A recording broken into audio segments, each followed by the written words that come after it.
The Arizona plains in 1875 stretched like a vast untamed wilderness of brittle grass and rolling dunes, a desolate expanse near Sagebrush Flats, where the dry wind kicked up dust, clouds that stung the eyes, and never ceased, its ceaseless murmur weaving tales of survival, loss, and resilience amid the prairie frontier. Sagebrush Flats, a remote canyon nestled on the edge of this harsh terrain, stood shrouded under a stormy sky still clinging to the night's chill, its rocky outcrops casting jagged shadows, its silence broken only by the distant howl of wolves echoing through the darkness.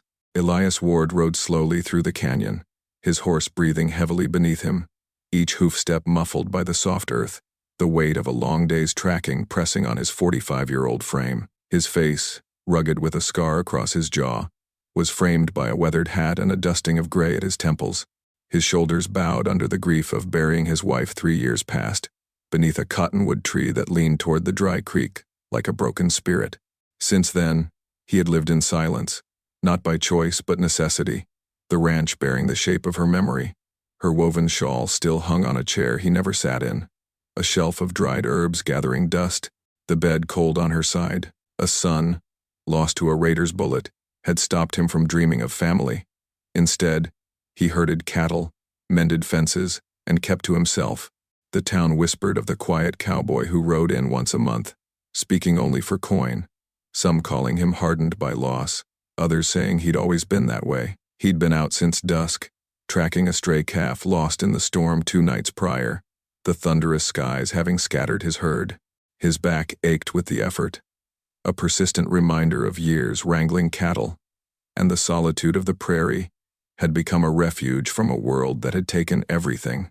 As he crested a rise near the canyon's heart, a chilling sound broke the stillness. Not the howl of wolves alone.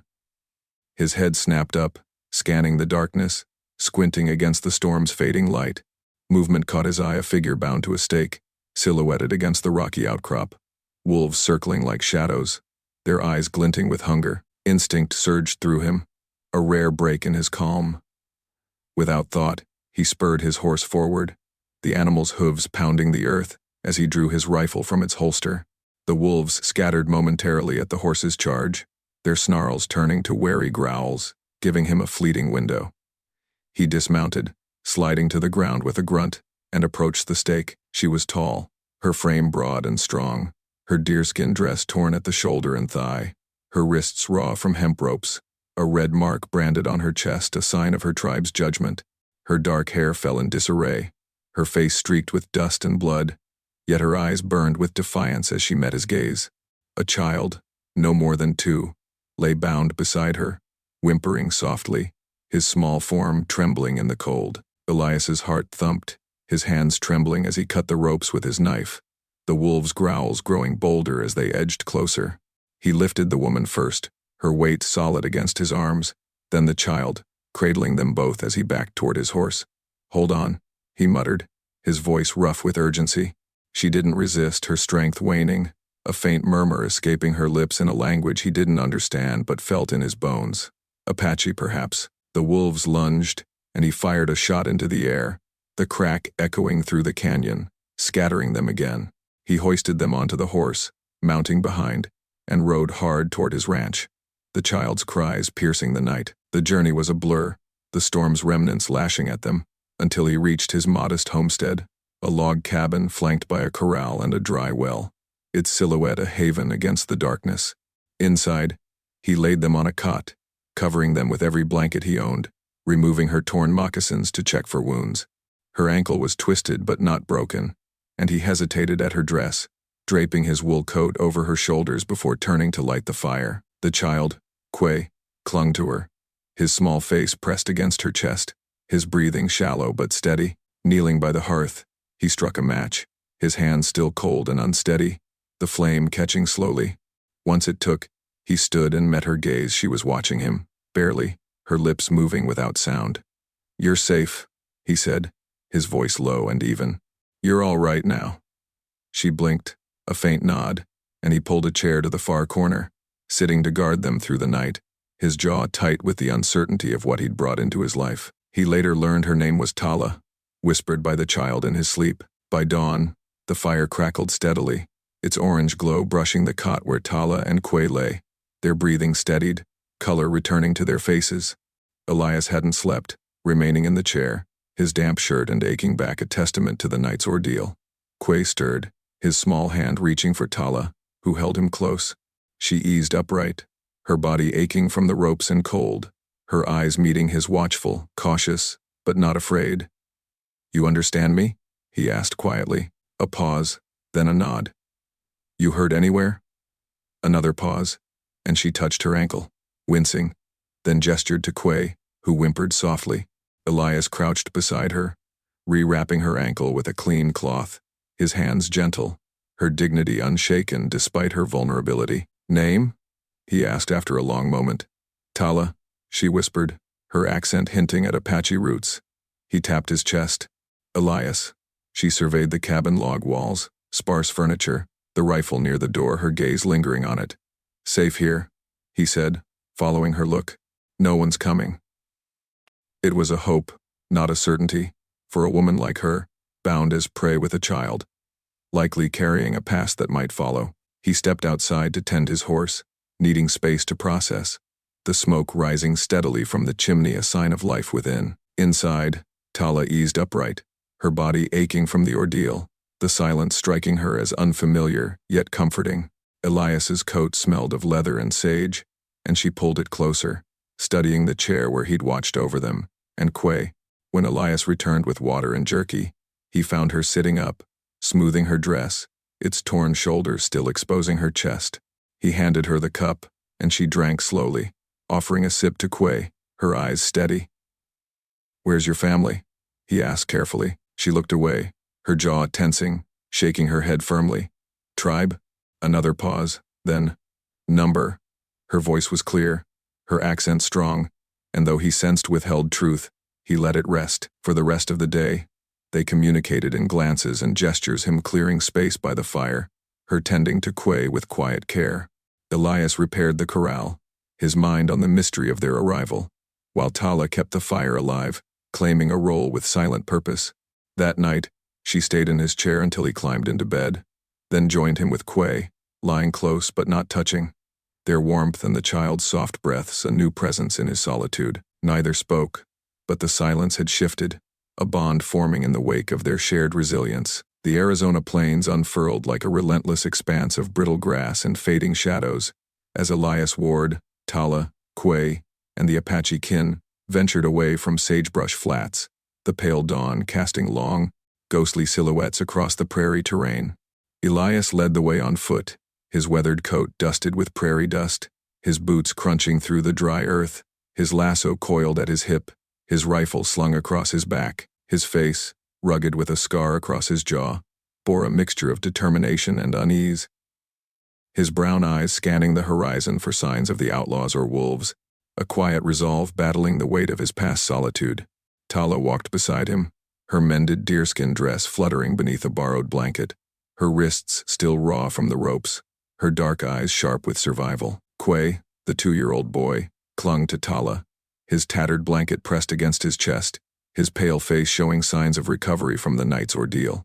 A young Apache warrior, Kono, trailed them, his buckskin attire adorned with faded beads, his hands carrying a spear, his presence a silent guardian, flanked by 3 others from Tala's tribe, their faces painted with earth tones, their horses laden with supplies glinting in the weak light. The journey to a hidden tribal camp near Dust Ridge, a 2-day trek, was their goal.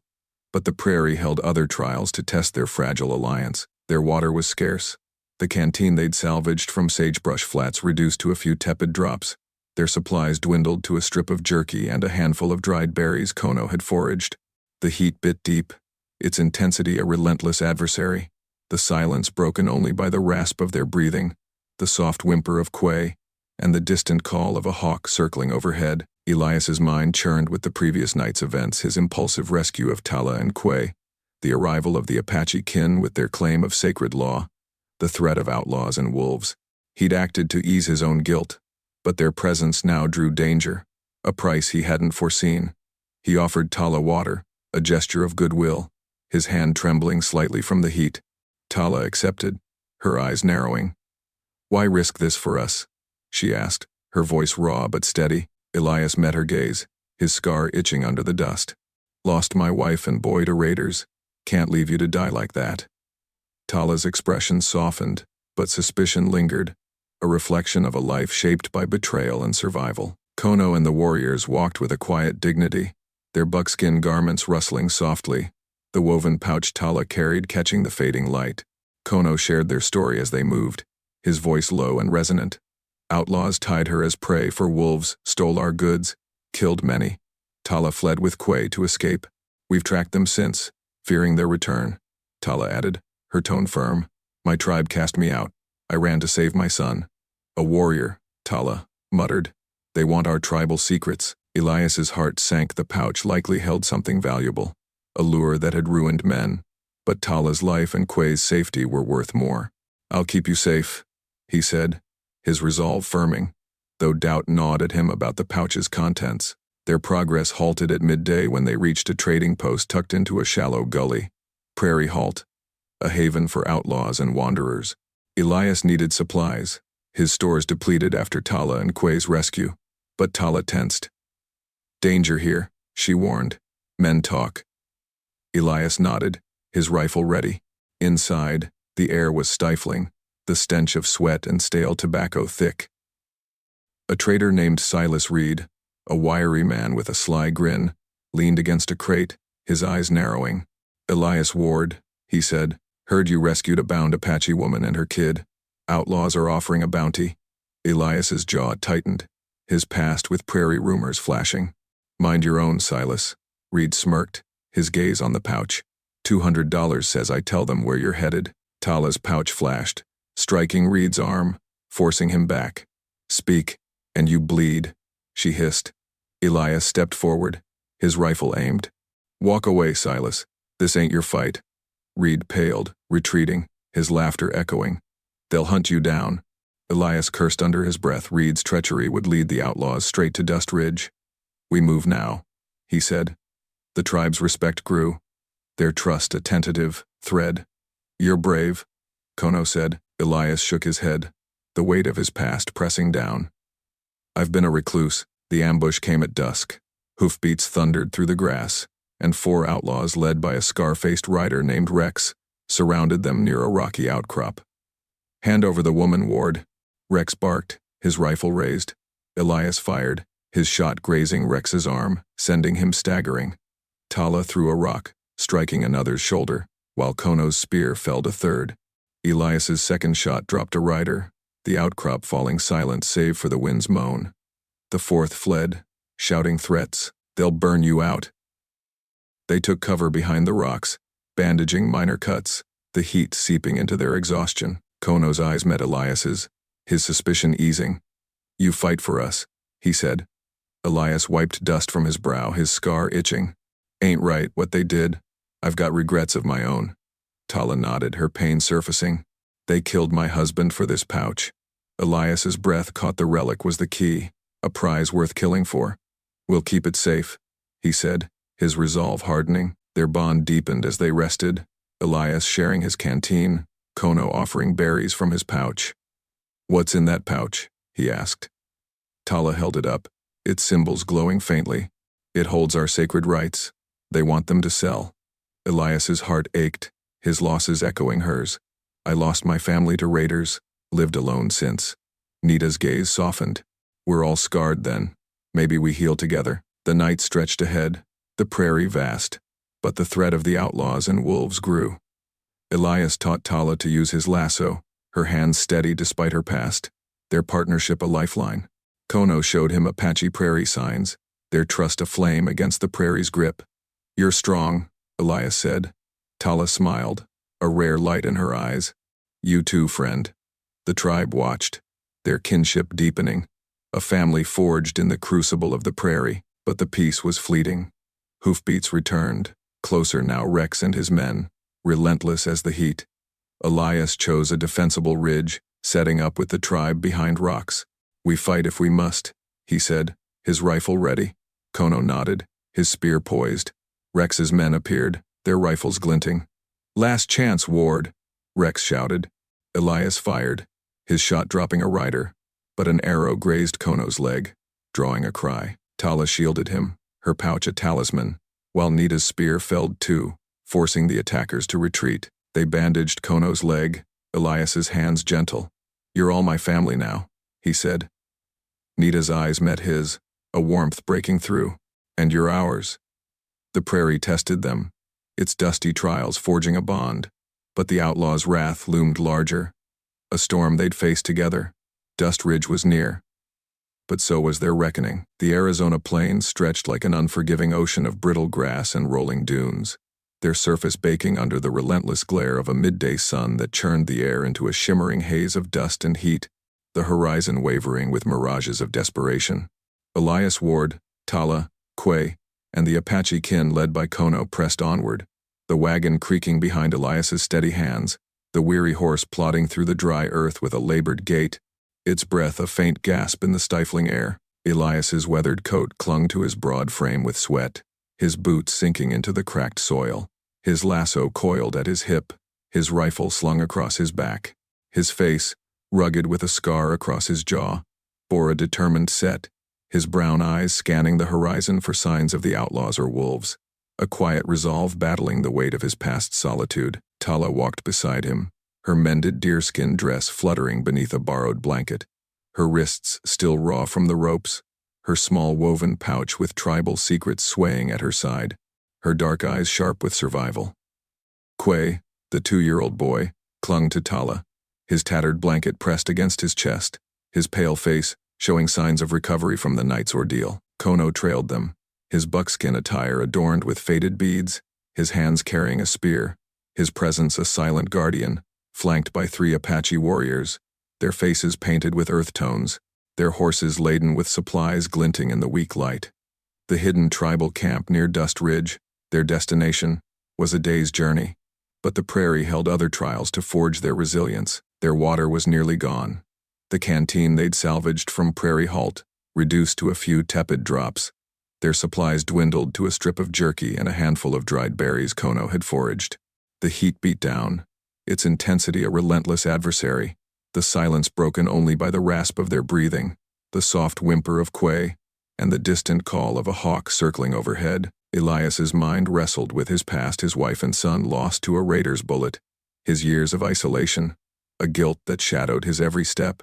The presence of Tala and Quay, a mirror to his loneliness, stirred a compassion he'd buried, their resilience a challenge to his despair. "We need to find water soon," Elias said, his voice hoarse from the dry air.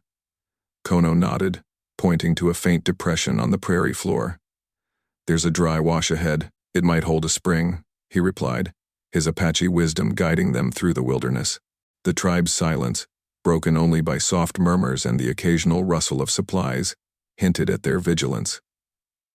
The pouch Tala carried a burden they shared. They reached the dry wash as the sun peaked, its cracked earth a fleeting mercy against the scorching heat. Elias checked the wagon, its wheels wobbling from the rough terrain, while Tala and a warrior named Nita scouted for signs of life, her movements aided by a makeshift crutch. The wash offered a shallow pool, its water brackish but drinkable, a rare oasis in the prairie's grip.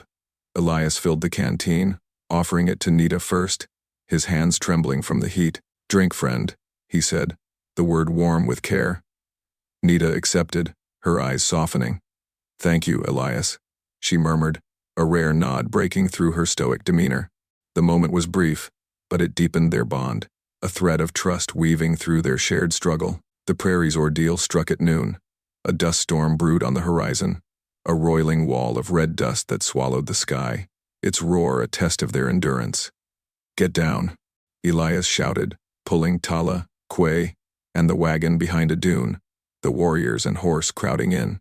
The storm hit like a living entity, its force tearing at their clothes, dust clogging their throats and stinging their eyes. Elias shielded Quay with his body, Tala and the warriors huddling close, the tempest raging for hours, leaving them buried in drifts, their water spilled into the sand. As it passed, the prairie revealed a new peril, an outlaw trap, a snare concealed by dust, its metal jaws glinting near Tala's crutch. Elias reacted instantly, yanking her back, the trap snapping shut inches from her. Kono's quick thinking with his spear dislodged the mechanism, saving them. Good save, Elias said, his respect for them growing. Tala nodded, her gaze steady. The prairie tests our spirit, she replied. That night they camped in the wash's lee, a small fire their only warmth, its glow casting shadows on the sandy walls. The storm had delayed them, the camp still a day away, and Elias's mind churned with guilt, his family's loss, his years of isolation, now this family's fight. Nita offered him a berry, her hands gentle. You fight for us, she said. Why? Elias poked the fire, his face shadowed. I turned away from help once my wife and boy paid for it. Can't do that again. Quay's eyes, though weak, softened, his small voice whispering, Papa? A word that pierced Elias's heart. The confession hung heavy, a mirror to Elias's regrets. Strength ain't just in surviving, he said. It's in standing together. Tala leaned against him, her voice small. This pouch holds our rights. They want them to sell. Elias's heart ached, his losses echoing hers. I lost my family to raiders, lived alone since.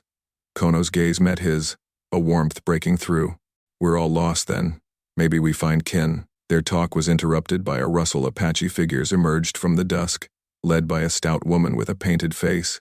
I am Mara, Kono's sister, she said, her voice cautious. We saw the storm. Outlaws hunt you. She offered a water skin, her eyes on Tala and Quay. You're alive, sister. We thought you lost. Tala ran to her, tears in her eyes. Elias saved us. Mara nodded, offering Elias a feathered cord. You're kin now, Cowboy. The reunion was brief but heartfelt. Mara's warriors, 15 strong, joined them, their spears glinting. The tracker Rex is near, Mara warned. He plans an attack at dawn. Elias's heart steadied, his bond with the tribe a shield. We'll be ready, he said. Quay's hand found his trust a beacon. Father, he murmured. The word warmed Elias, a redemption he hadn't sought. The peace shattered as the first light crept over the horizon. Hoofbeats echoed Rex and 12 riders, their rifles ready, their intent clear in the pre-dawn gloom. Mara's men melted into the sand dunes, leaving Elias and the tribe exposed on the ridge. Hold, Mara whispered, but Elias stood firm, his rifle raised, the weight of the warning settling in. Rex's voice cut through the heat. Give up the woman ward or die, Elias fired, his shot grazing a rider, but an arrow struck Mara's arm, drawing a cry. Tala shielded her, her pouch a talisman, while Kono's spear felled too, forcing Rex to retreat momentarily. They bandaged Mara's arm, Elias's hands gentle. You're all my family now, he said. Mara's eyes met his, a warmth breaking through. And you're ours. The prairie tested them, its dusty trials forging a bond. But the outlaws' attack loomed larger, a storm they'd faced together. Dust Ridge was near, but so was their reckoning. Dust Ridge rose like a parched scar across the Arizona plains, its treacherous pass of cracked earth and weathered outcrops standing defiant against the encroaching dusk. The sun dipped low, casting a fiery glow across the ridge's rim, the air thick with the scent of sun-scorched grass, and the faint promise of a cooling night breeze following the day's relentless heat. Elias Ward, Tala, Quay, and the Apache kin, led by Kono, prepared for their stand, the tension palpable in the stillness, heightened by the looming threat of the outlaws' attack. Elias's weathered coat was torn at the sleeve, his boots caked with dust and blood from his grazed leg, his lasso and rifle poised despite the ache in his muscles. His face, rugged with a scar across his jaw, bore a grim determination, his brown eyes shadowed by the weight of his past solitude. Tala stood beside him, her mended deerskin dress fluttering beneath a borrowed blanket, her arm wound bandaged, her small woven pouch with tribal secrets clutched tightly, her dark eyes resolute with survival. Quay, the 2-year-old boy, clung to Tala, his tattered blanket pressed against his chest, his pale face showing signs of courage. Kono trailed them, his buckskin attire adorned with faded beads, his leg wound bandaged, his hands wielding a spear, his presence a steady guardian, flanked by 3 Apache warriors, their faces painted with earth tones, their weapons and horses poised for battle. The journey to this refuge had forged their bond, now tested by the outlaws' relentless pursuit. The ridge offered strategic ground, steep slopes for ambushes, rocky outcrops for cover, and a narrow pass for traps.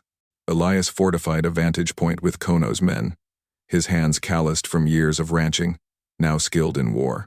Tala rigged tripwires with sinew, her movements precise despite her exhaustion, her pouch a constant reminder of their burden. The warriors assisted, stacking stones with Nita, their vigilance unwavering. "The outlaws want the pouch," Kono said, his voice low and strained. "They'll kill us for it." Elias nodded, his guilt over past isolation fueling his resolve. "We hold them here," he replied. Nita handed him a sharpened stake, a silent pledge of unity, the weapon's weight a comfort in his hands. Mara distributed spears and arrows, her warriors blending into the ridge's shadows, their movements silent and deadly. "Rex leads them," she warned. "The attack is imminent." Elias's heart steadied, his bond with the tribe a shield against the encroaching dark. "We fight as family," he said. Quay's small hand found his, a flicker of trust breaking through his fear. "Father," he murmured, a word that warmed Elias's soul. The sentiment lingered, a redemption he hadn't dared hope for, as the wind carried the distant sound of approaching hooves, the conflict, now a reality. As dusk deepened, the air grew taut with anticipation, the ridge's silence broken by the crunch of boots on gravel. The outlaws rode in with 15 men, Rex at their side, the tracker's scar-faced grin a harbinger of violence. Their leader, a broad man in a black duster lined with stolen pelts, dismounted and called out, his voice a thunderclap against the plains. "Ward, hand over the woman and that pouch, or this ridge becomes your grave." Elias stepped forward, his rifle raised, his voice firm despite the heat. "You'll have to take them over my dead body," he shouted, his breath visible in the cooling air. The clash erupted like a prairie tempest. The outlaws charged, their rifles and revolvers spitting fire through the dusk. Elias's first shot dropped a rider, the bullet finding its mark with a precision honed by survival. Kono's warriors struck from the shadows, their spears felling 2 more, their movements silent and deadly. Tala triggered a tripwire, a dynamite cache salvaged from an old trader's stash exploding and sending a shower of dust and rock, scattering the attackers. But the outlaws' numbers were overwhelming, and Rex's rifle was a relentless predator, his bullet grazing Elias's arm, drawing a sharp hiss of pain. Mara pulled him behind a rock, her arm wound, seeping anew. "Stay alive," she growled, loosing an arrow that struck a man's chest, her aim unwavering despite her fatigue. The ridge became a battlefield, its echoes ringing with gunfire and the thud of falling bodies. Elias fired again, dropping another rider, the heat numbing his hands but not his resolve. Kono's warriors fought with primal fury, their spears piercing the fray, while Nita and the warriors lobbed rocks, their forms a surprising force against the rugged terrain. But the outlaw leader's voice cut through the chaos. "Tala, give me the pouch's secret, or they all die." He held a pistol to Kono's head, the warrior's spear shattered, his eyes defiant. Tala's heart sank, her pouch clutched tight. "No," she cried, her voice raw with emotion. Elias's mind raced he couldn't lose another family. He signaled Kono's men to hold, his gaze locking with Tala's. "Fs," a silent plea for a plan. Tala stepped forward, her stance defiant despite her wounds. "They betrayed my tribe," she shouted, her voice carrying over the wind. "They sold my people to traders, tied me for wolves when I fought." The revelation hit Elias like a thunderclap. The outlaw's vengeance wasn't just for the pouch, but for the sacred rights it guarded, a secret her tribe had protected. The leader laughed, his pistol steady. "Then you all die with your defiance." But Tala moved, shoving Elias, Quay, and Rose aside as Rex fired, the bullet tearing through her chest. She fell, blood staining the dust, her pouch slipping from her grasp. "Elias, no!" he roared, lunging to Tala's side, his hands trembling as he pressed against the wound. Kono's warriors charged, their spears a blur, felling 3 men in a surge of vengeance. Nita struck with a rock, stunning a rider, while Mara's arrow found another's leg. Elias tackled Rex, their struggle a tangle of fists and sand, until his lasso coiled around the tracker's neck, ending the threat. The outlaw leader roared, charging with his pistol, but Kono's spear pierced his side, bringing him down. The remaining outlaws fled, their horses vanishing into the dusk. Elias knelt beside Tala, his hands stained with her blood, his heart breaking as he tried to stem the flow. "Hold on," he pleaded, his voice cracking with emotion. Her eyes met his, a faint smile breaking through the pain. "You're my brother now," she rasped. "Protect them. The pouch is our future." Her hand fell, her spirit slipping into the Prairie's embrace, her sacrifice a final act of trust. Mara bound the leader, her men finishing the fight, the ridge falling silent save for the wind's mournful wail. The outlaws were defeated, their men scattered, but Tala's loss was a wound deeper than the heat. Elias cradled her, tears mixing with the dust on his face, the weight of her words sinking in. Quay, Rose, Kono, and the warriors approached, placing the pouch, a woven mat, and herbs on her chest. "She was our mother," Quay said, his small voice thick. "Now she's with our ancestors." The Apache carried her to a pyre, their chants rising, a tribute to her courage that echoed through the ridge. Elias stood, his guilt eased by her forgiveness, his promise to protect Quay and the others a new purpose. The ridge smoldered, the air heavy with loss and victory. Mara offered Elias a place with the tribe, and he nodded. "I'll honor her at the camp," he said, his voice steady. The journey to Dust Ridge had broken the outlaw's grip, but Tala's sacrifice would resonate in the prairie's silence. Elias's redemption was hers, and the pouch her people's legacy would remain guarded. The dawn broke over Dust Ridge, a fragile light spilling across the windswept plains, where the embers of Tala's pyre glowed like the last whispers of a fading hope. The air was thick with the lingering scent of smoke and the dry, earthy aroma of the prairie, the vast Arizona landscape reclaiming the battlefield with a quiet, unyielding peace. Elias Ward stood at the ridge's edge, his weathered coat torn and dusted with ash, his boots planted firmly in the cracked earth, his lasso and rifle resting against a boulder. His face, rugged with a scar across his jaw, bore the weight of grief, his brown eyes glistening with unshed tears, the guilt of his past solitude softened by Tala's final words. The woven pouch with the tribal secrets, Tala's strange reward, hung around his neck on a cord, a symbol of the kinship that had brought him to this moment. The outlaw leader, bound and defeated, slumped against a rock, his claim to power shattered, his vengeance no match for the courage of a cowboy and his adopted tribe. Quay, the 2-year-old boy, clung to Elias's leg, his tattered blanket pressed against his chest, his pale face reflecting a mix of sorrow and newfound strength. Kono, Mara, Nita, and the Apache warriors gathered nearby, their painted faces mirroring the resilience of the prairie. The Apache warriors, led by Kono, moved with a solemn reverence, their faces reflecting the ridge's rugged hues as they gathered around Tala's pyre. The flames had dwindled to a gentle glow, the earth around it darkened by melted wax and ash, a testament to her sacrifice. Kono knelt, offering a prayer in Apache, his voice a deep chant that reverberated through the plains, honoring a mother who had transcended her role as protector and sister. Elias watched, his hands trembling as he placed Tala's blanket once her shield onto the pyre, a silent vow to carry her legacy forward.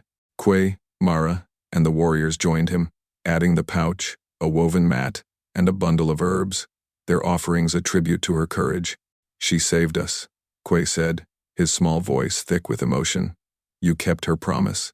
Elias nodded, the words a balm to his wounded soul, a redemption he hadn't dared to claim. The journey to the hidden tribal valley began, the warriors carrying the pyre's remnants through the ridge's dusty trail, its ashes a sacred burden.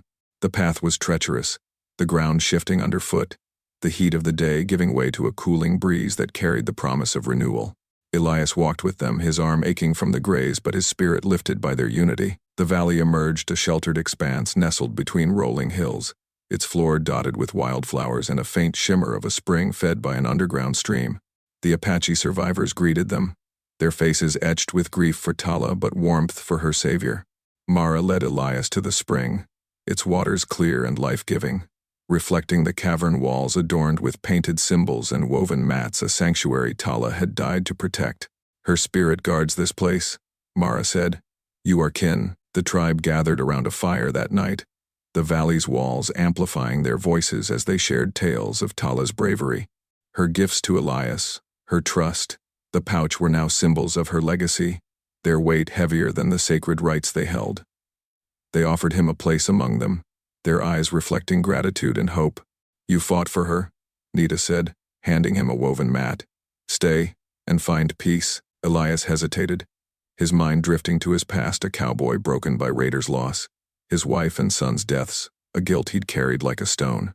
Tala's words, "You're my brother," echoed, her sacrifice a key to unlock that prison. "I'll stay," he said finally, "but I'll bring my skills to your valley, with your help." The days that followed were a blend of mourning and rebuilding. The Apache taught Elias their ways, how to channel the spring's water for crops, how to weave mats from prairie grasses, how to honor their rights with herbs by the fire. Quay became his shadow, the boy's small hands learning alongside Elias's. Peak, his laughter a rare sound that softened the edges of his grief. Rose, guided by Kono, took to organizing the valley's resources, her defiance turning into leadership. They constructed a small adobe home near the spring, its walls rising under their hands, a fusion of Apache resilience and Elias's ranching skills. The prairie, once a place of solitude, became a bridge between worlds, its silence broken by the tribe's songs and the trickle of water, a stark contrast to the hollow quiet he'd known. One evening, as the sun set, painting the valley in shades of orange and purple, Elias stood at the spring's edge, the woven pouch a constant reminder. Quay and the tribal children joined him, holding a new pouch and a carved lasso crafted by the tribe. "For us?" Quay asked. Elias nodded, his eyes misting as he handed them out. "Your mother would want you to have them," he said. Quay smiled, a rare light in his young face. "She gave us a home." The sentiment lingered, a bond forged in the crucible of the prairie, strengthened by the promise of a redeemed haven. The tribe celebrated with a feast, their songs filling the valley, Tala's name woven into the melodies. Elias learned her story in full, how she'd fled her tribe's exile to protect Quay, how she'd hidden the pouch to save their secrets, how her spirit now watched over them. His past, his failure to save his family, his years of isolation faded against her forgiveness. He wasn't just a cowboy anymore, but a guardian, a father to those he'd once failed. Mara approached, offering a carved wooden flute. "Lead with her strength," she said. Elias took it, his hand steady. "I will." Weeks later, the valley thrived, its spring nourishing new crops, its people strengthened by Elias's aid. The tribe, true to their bond, began the journey back to Sagebrush Flats, bringing materials and hands to rebuild Elias's ranch, transforming the ruins into a symbol of renewal. He rebuilt his life, the tribe's help a lifeline, their stories a balm to his loneliness. Tala's blanket hung above the new home's door, a shrine to her sacrifice, its fabric a silent witness. The prairie stretched vast, its sun-scorched plains a testament to their fight, but it was no longer a place of solitude. Elias's redemption was complete, not in land, but in the family he'd found: Quay, Kono, Mara, Nita, the tribe, all bound by Tala's legacy. As the sun rose over Dust Ridge, its golden light bathed the valley and the distant silhouette of the reborn ranch, a promise of a new beginning. Elias stood at the home's threshold, the wooden flute at his side, the woven pouch gleaming.